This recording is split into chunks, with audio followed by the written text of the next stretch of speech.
All right, Mr. Coleman. Every day is a good day with you, brother. Excellent job today. So, it's a pretty simple video today. I want you to keep focusing on the tune. We did a pretty good job of fleshing out basically our basic. I actually fleshed out the whole tune. So here are some of the things that I like to utilize when I'm writing.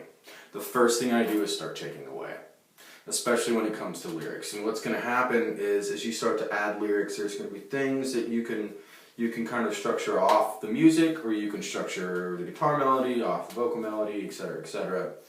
But let's put that on the side burner to make this point. I personally, and I'm going to utilize myself as an example because it's not always true. I'm sure for some people it isn't. I find that I write best with a loose grip, is probably the best way that I could describe it.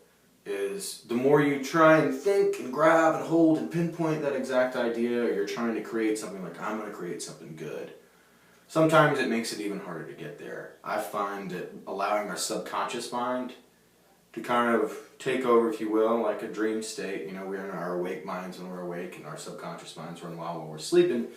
But a lot of really, really good music, in my opinion, most, comes from that subconscious mind. So many of these good writers, Green Day is a great example, that I'm sure what he did is sat there and played the tune and then sang the words and things that came to his mind. And so that's what I'd really like you to focus on. So what's probably going to happen, let's take that side burner thing that we talked about, and let's put those two together. So we're going to want to, first off, you're going to want to get in a state where you're comfortable, calm, no pressure. I like to breathe, take 5 deep breaths, and just try and clear my mind. And the first word that comes to my mind, I'll start utilizing. I either write it down and make thought bubbles with it. You know, from that thought comes another thought. And so sometimes you wind up with just a random piece of paper with a bunch of weird words written on it. Well, what I like to do is kind of like a map to what your subconscious is thinking. So if you want to use the mind bubble, or the brain map, as I like to call it, little bubble thought, and they all have correlative lines. That helps me kind of get in the mood to write and think, and not be actively thinking about what I'm doing too much, but kind of let the music tell me where I'm going.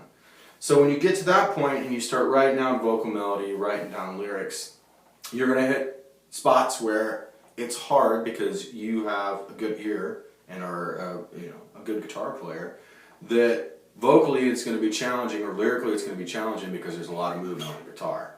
So that is the point at which I would tell you to start taking away. Or you can use cool sonic space. Sometimes no music is good. Like where you just let it ring and then you sing over that, and then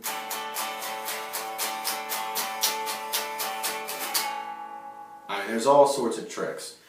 And so I'm going to leave that to you to kind of run with that. But let's talk about what we want to do here. Is we want to establish a lyric, at least a title, a theme, which honestly I wouldn't even try and do a theme. I would kind of just play the song, and you already have a theme in terms of like a working song title and kind of what the idea is about.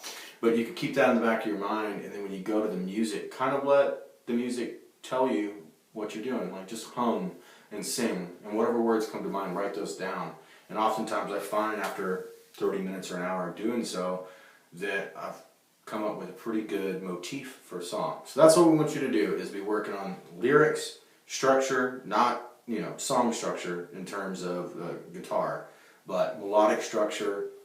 Vamping is a really good tool. The Beatles used it extensively. Vamping is starting off simpler, and the next time around you enhance it, and the third time around you enhance it even more, and you build and you build and you build and you build to a crescendo, and then you release that tension, because real effective music is about tension and then relief.